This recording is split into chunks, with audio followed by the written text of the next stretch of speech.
Алло. Алло, привет. Где вы? Мы уже начинаем. Да, привет. Скоро будем. Лера, а где мы? Я тебе говорил, но алкогольное его не нужно было пить. Да, все, скоро будем. Похоже, на праздник мы не успеем. На Пхукете мы заселились в кондоминиум Tower 3. Пойдемте его посмотрим.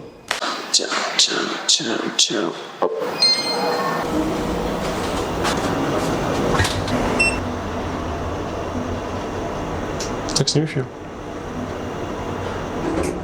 Пойдемте посмотрим первый бассейн.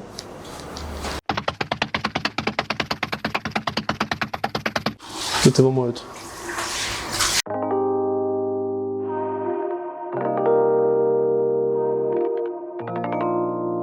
После спортзала можно отлично покупаться в этом хорошем длинном бассейне. Пойдемте покажем спортзал.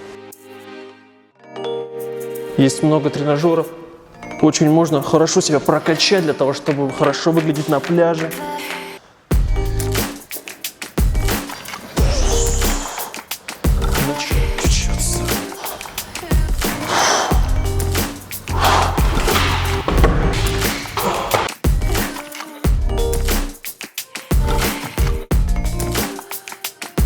Вот, если вы совсем зажрались и вам мало того маленького бассейна и спортзала, вы можете прийти сюда с панорамным видом, поплавать в этом бассейне, посмотреть на Будду большого, посмотреть на море и созерцать эти красивые виды, позагорать.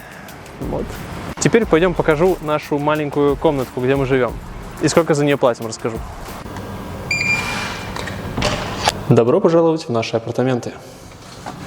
Эту квартиру мы сняли на Airbnb за $800 в месяц. По размерам тут, наверное, метров 15 квадратных. Очень компактная квартира, но при этом светлая, красивая, чистая. Ремонт новый, недавно, видимо, сделали. Хозяин у нас француз, и у нас тут все в европейском стиле. При этом у нас есть новые кастрюли, самые Гифель. Тефаль.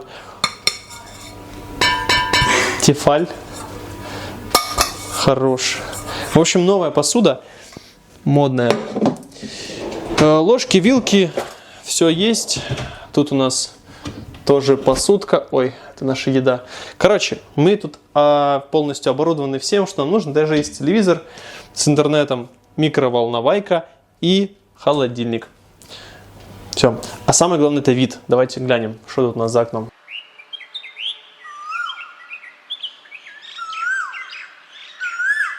Пошли снимать кондоминиум. Кондомаксимум. Не, у нас кондоминиум. У нас кондомини. У нас мини. Микро. Пойдем. Иди. Я пошел. Иди. Снимать кондомикро. Она меня околдовала! Она меня околдовала! Для нас самым удобным средством передвижения по острову является байк. Этот байк мы взяли за 9000 бат на целый месяц, и я хочу вам рассказать о самых главных моментах, которые стоит учитывать при выборе байка.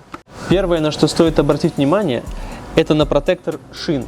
Он должен быть глубокий, и шина не должна быть лысой, иначе вас ждет неприятность, и шина просто лопнет или проткнется, и все. Проверьте на панели приборов, горят ли какие-то лампочки неисправностей, будь то аккумулятор, уровень масла или двигатель. Проверьте, как работают тормоза, правый передний, левый задний. Кстати, о том, как заводить байк, если вы ни разу не катались ранее на байках, нужно зажать левый тормоз и нажать кнопку зажигания. И он заводится. Перед тем, как отдавать деньги за байк, обязательно сядьте на него и проедьте. Потому что очень важный момент, здесь есть рулевая стойка, которая может быть расшатана, и это небезопасно. Поэтому сядьте, немного разгонитесь и нажмите передний тормоз. Если вы слышите стук какой-то в руле, значит рулевая стойка расшатана, и такой байк брать не стоит. Еще обязательно спросите у владельца, дает ли он шлема и бесплатно ли это. Потому что наши шлема дали нам бесплатно, абсолютно новенькие, в упаковочке, что очень приятно. Многие спрашивают, можно ли ездить на байке без прав. Можно, но недолго, до первого поста. Поэтому вам нужно иметь вот такую карточку, международные права А категории. И местные говорят, что тут и спрашивают и оригинал, поэтому нужно иметь такую карточку оригинальную тоже с А категорией.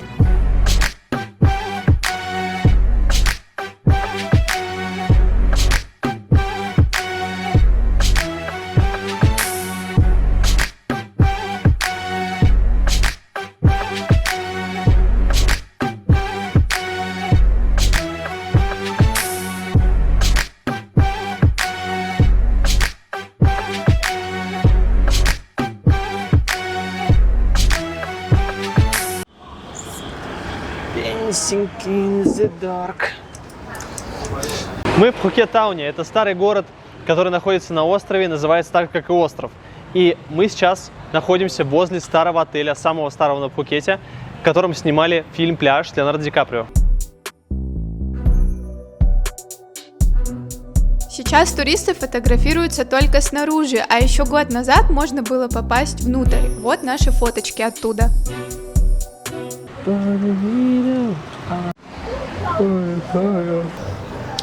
Смотри, какая красивая стена.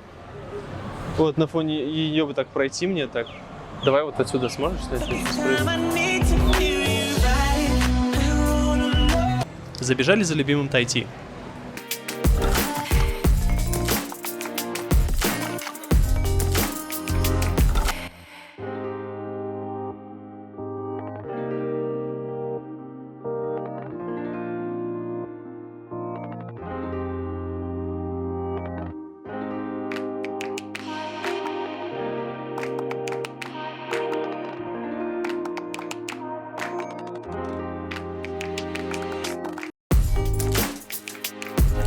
Может быть, я сфоткаюсь?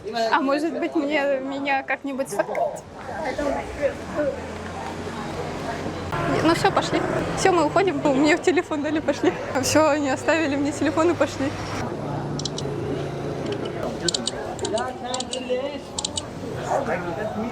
Welcome. Мы стоим возле самой популярной стены на Пхукете. Здесь миллиард людей, как будто это самая главная достопримечательность. И вот мы прям выбили место возле зеркала, и вот мы красивенькие стоим, а сзади нас люди мои мешаем фоткаться. Пусть думают, что мы спортсмены. За мной! За яркими фасадами Пхукет-тауна скрывается необычное прошлое. В 19 веке сюда съезжались купцы со всего света за оловом и богатством. Особенно преуспели китайцы. Они строили здесь роскошные дома. Улица Саирамани.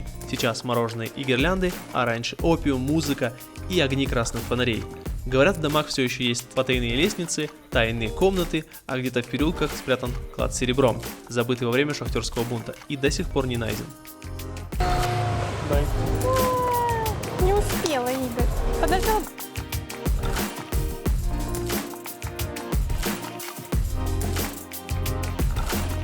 После насыщенной прогулки мы зашли в китайский ресторанчик, чтобы поужинать. И выпить чудесный напиток Тайти. И по традиции после сытного ужина мы пошли шопиться. А что ты со слониками не хочешь? Смотри, костюм. Красиво будет? Да. Да, это мой костюм. Сколько стоит? Ты можешь даже шортами гонять. How much, Вот how тут much? написано. Ничего не написано. How much?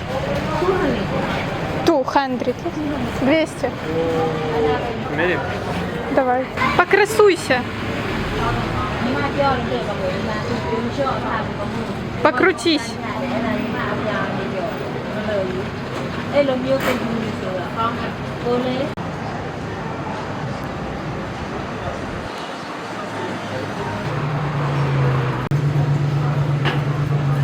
Так вот и будет.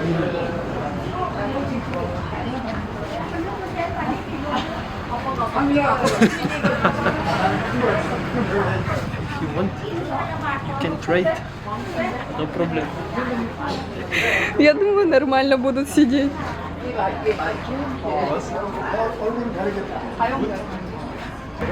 Это я просто подкачаться мне надо чуть-чуть. Мне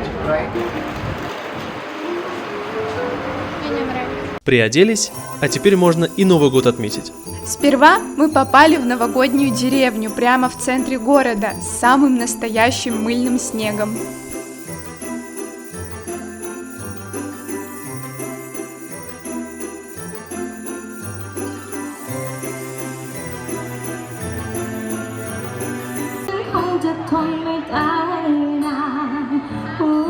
คงจะโดนทอดไปรักเขาหลอก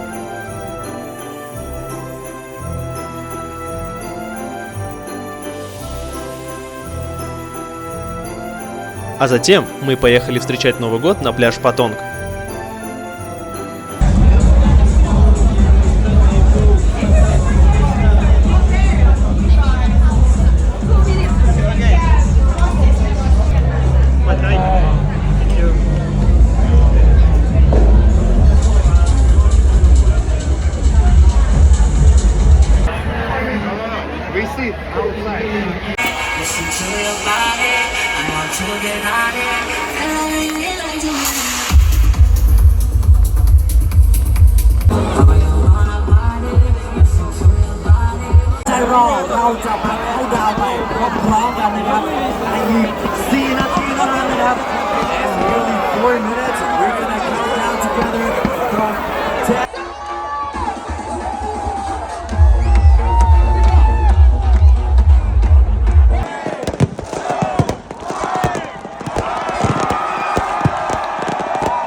Мы сейчас на Патонге, здесь просто огромное количество людей. Мы шли по этой дороге, там просто невозможно пройти, давка жутчайшая, люди просто озверели, друг друга давят. Мы еле туда выбрались, сейчас пойдем до байка пытаться отсюда как-то уезжать. Уже прошел практически час, люди до сих пор запускают салюты, запускают вот эти вот огоньки небесные. Фонарики небесные.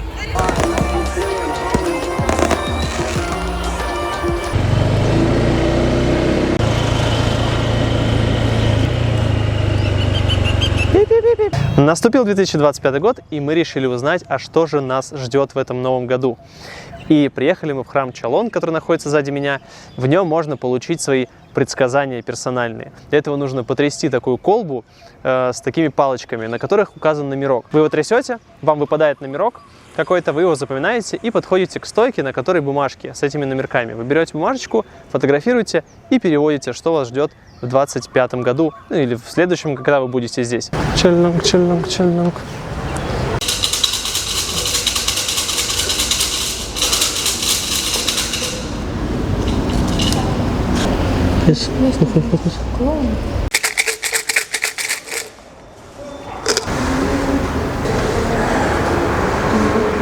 Все идет своим чередом. Все будет хорошо. Расшифровала я свое послание. В нем говорится, что все будет супер классно. Все идет своим чередом.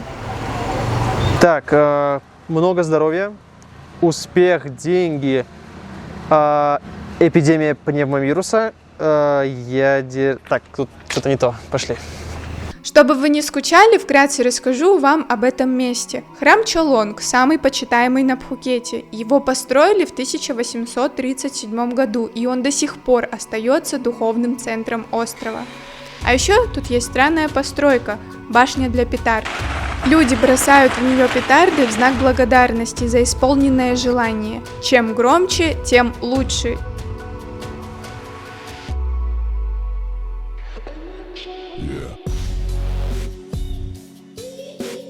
Храм Чолонг посвящен уважаемым монахам, помогавшим людям в трудные времена. Внутри трое монахов, символизирующие мудрость, сострадание и защиту. В центре комплекса пагода с частицей кости Будды. А вот еще одна традиция. Люди приклеивают золотые листки на статуи, прося благословения и показывая уважение. Купили мы рыб, вот таких рыбочек. Сейчас будем выпускать обратно на волю. И корм. Наступил новый 2025 год, и мы решили сделать такую буддийскую традицию. Она называется «Отпущение на волю». Мы взяли рыбок, которых могли съесть. Не мы, но кто-то мог съесть. И мы тем самым спасаем им жизнь и получаем плюсик себе в карму. По крайней мере, так гласит легенда. Мы уже подружились с этими рыбками, но сейчас их отпустим. Надеюсь, их не съедят, потому что этот пруд просто кишит огромным количеством больших сомов и рыб. Отпускаем рыбок безвозмездно. Надеюсь, вам там понравится.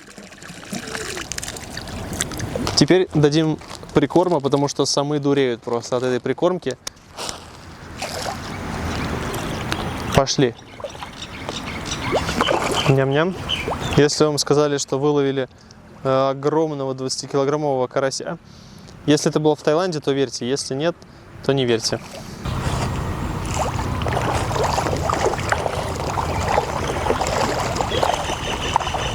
Да, змею хавают. Снимай.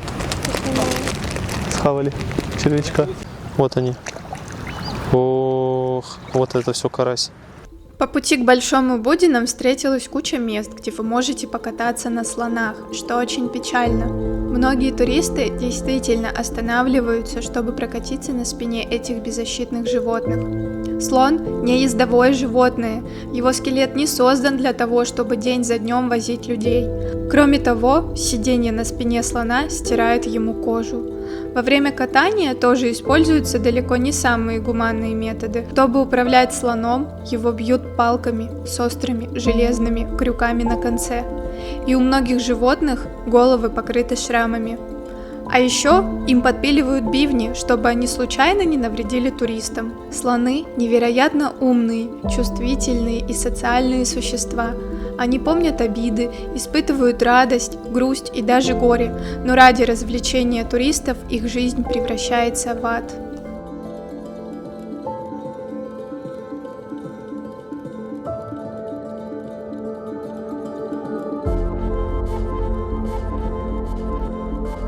Одна из главных достопримечательностей Пхукета – это Большой Будда.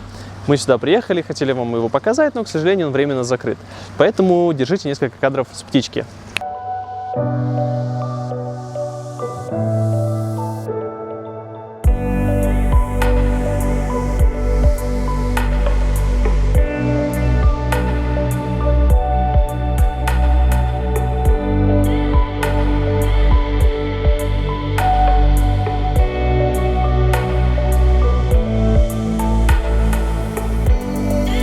Статую временно закрыли 2 сентября 2024 года. Причиной стал оползень, который мог быть вызван нарушениями при строительстве. Власти Таиланда даже рассматривают возможность демонтажа статуи. Здесь можно насладиться панорамным видом на Пхукет, а если повезет, встретить обезьяну, которая ест чипсы, сворованные у туристов. Кстати, об обезьянах. Давайте съездим к ним в мангровые леса.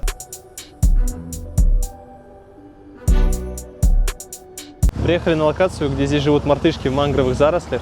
И это лучшее место, чем гора обезьян, потому что здесь более безопасно. Мартышки не такие агрессивные и не нападают.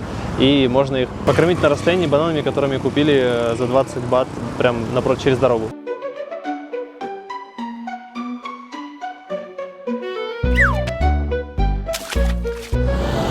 Пошла, пошла. Так. Четко. Умеете, могете. У меня есть такой план.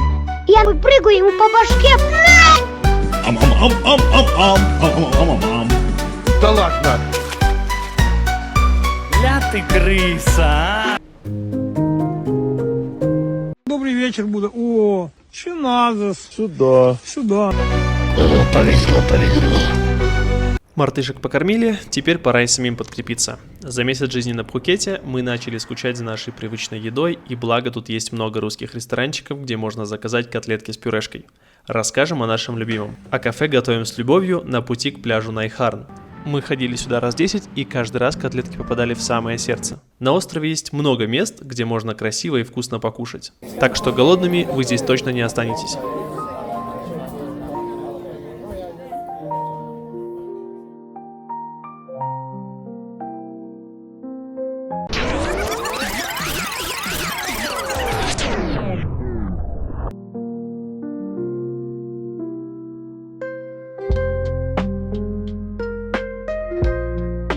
О, я вижу, ты новенький на Найхарне.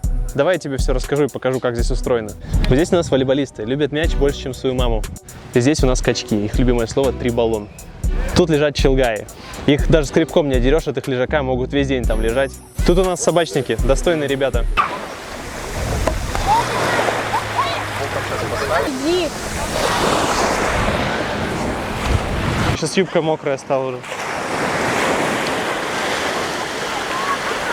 Частных тут нет, но обычно это место занято такими просветленными с Бали. Тут они занимаются йогой, делают свои ретриты и дышат маткой.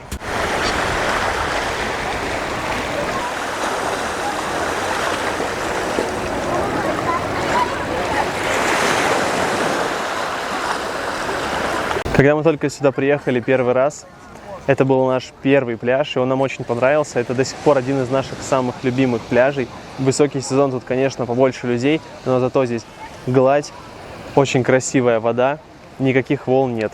Здесь на берегу есть только один отель, несколько вилл.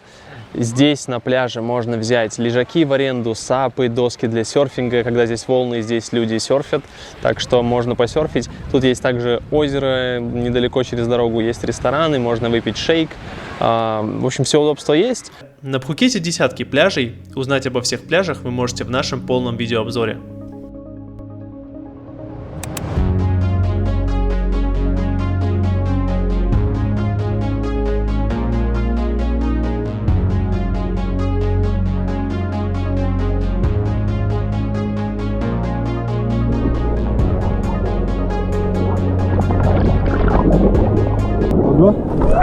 Кажется, большая волна.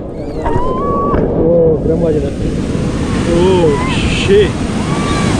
Ну что, понеслась?